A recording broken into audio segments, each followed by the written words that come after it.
தேசத்தின் நம்பிக்கை மாத இதழ் அப்பா பதிப்பகம் இணைந்து வழங்கும் நேர்மையாளர் சகாயம் IAS அவர்களின் அனுபவ பதிவில் கடைசி தரையில் கண்டாங்கி சேலை சென்னை புத்தக கண்காட்சியில் விற்பனையாகிக் கொண்டிருக்கிறது.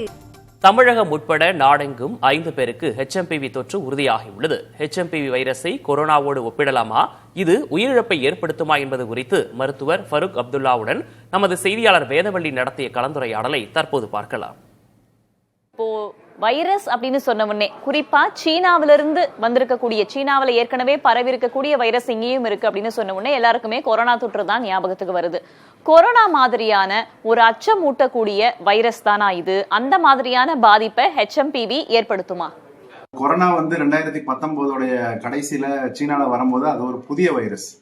இப்ப நீங்க இந்த HMPV பொறுத்த வரைக்கும் பாத்தீங்கன்னா இது உலகத்துல ஏற்கனவே கடந்த ஒரு 60 வருஷமா இருக்கிற வைரஸ்.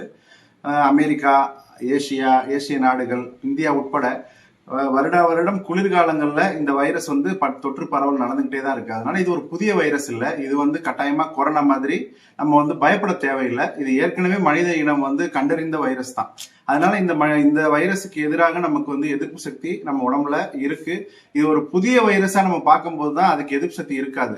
அதுதான் கொரோனால நடந்தது. சோ கொரோனா மாதிரியே நம்ம இதை வச்சு பீதி அடைய தேவையில்லை.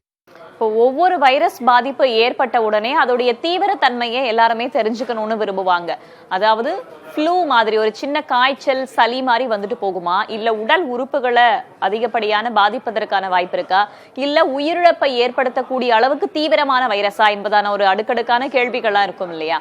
அதன் அடிப்படையில இந்த வைரஸோட HMPV வைரஸ் பாதிப்பு அப்படின்றது எந்த அளவுக்கு இருக்கும்? இது உயிரிழப்பை ஏற்படுத்துறதுக்கான வாய்ப்பு இருக்கா? இந்த வைரஸ் பாத்தீங்கன்னா பொதுவா பாருங்க, நீங்க இன்ஃபுளுன்சா வைரஸ் எடுத்துக்கோங்க, இல்ல கொரோனா வைரஸ், இப்ப இருக்கிற இந்த ஒமைக்ரான், அதுக்கப்புறம் தாண்டி வந்திருக்கிற கொரோனாவோட வேரியன்ட்ஸ், இது எல்லாமே எடுத்துக்கிட்டீங்கன்னாலும் பெரும்பான்மை மக்களுக்கு சாதாரண தொற்று தான் பரவும். சாதாரண சளி, இருமல், காய்ச்சல் இதோட ஒரு 7 நாள் இருந்துட்டு போயிடும். சில பேருக்கு இருமல் அதிகமா இருக்கலாம், சில பேருக்கு காய்ச்சல் அதிகமா இருக்கலாம். மற்றபடி உயிருக்கு ஆபத்து ஏற்படுத்துறதுன்னு பாத்தீங்கன்னா பெரும்பான்மை மக்களுக்கு ஏற்படாது. இந்த வைரஸை பொறுத்த வரைக்கும் இது ஹிட் பண்ற டார்கெட் 1 வயதுக்கு உட்பட்ட குழந்தைகள். அவங்களுக்கு வரும்போது கொஞ்சம் சற்று தீவிரத்தோட வெளிப்படும். அதையுமே மூச்சு திணறல், அந்த மூச்சு இறைப்பு, இது எல்லாத்தையுமே நம்ம ஆரம்பத்திலே கவனம் செலுத்தி மருத்துவமனைக்கு கொண்டு போயிட்டோம் அப்படின்னா இதை ஈஸியா அதுக்குரிய சிகிச்சை, சப்போர்ட்டிவ் கேர், அதாவது இவங்களுக்கு மூச்சு திணறல் எதனால வருது அப்படிங்கறத கண்டறிந்து அதற்கு ஏற்ற மாதிரி சிகிச்சை அளித்து, ஆக்சிஜன் அளித்தோ அந்த மாதிரி சிகிச்சைகள் அளித்து ஒரு வாரம் பக்குவமா பார்த்தோம் அப்படின்னா ஈஸியா அதுல வெளியே வந்துடுறாங்க. சரி, இறுதியாக ஒரு கேள்வி. இப்போ கர்ப்பிணிகள், வயிற்றில் இருக்கக்கூடிய சிசு இருக்கும் இல்லையா, வயிற்றில் இருக்கக்கூடிய சிசுவை இந்த வைரஸ் பாதிப்பதற்கான வாய்ப்பு இருக்கா, தாக்குவதற்கான வாய்ப்பு இருக்கா? அது கர்ப்பிணிகள் மூலமாக சிசுவுக்கும் பரவுவதற்கான வாய்ப்பு இருக்கா? அவங்க எந்த மாதிரி எல்லாம் வழிமுறைகளை எடுத்துக்கணும்?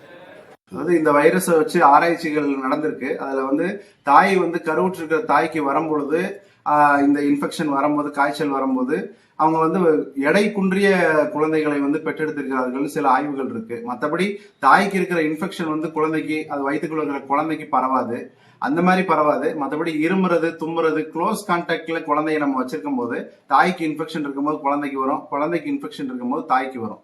மற்றபடி நமக்கு தொப்புள் கொடி வழியாக பரவுறது அப்படிங்கிறது குறித்த ஆராய்ச்சிகள் மிக மிக குறைவா இருக்கு. அதனால அந்த வழியில நமக்கு பரவாதுன்னு சொல்லலாம்.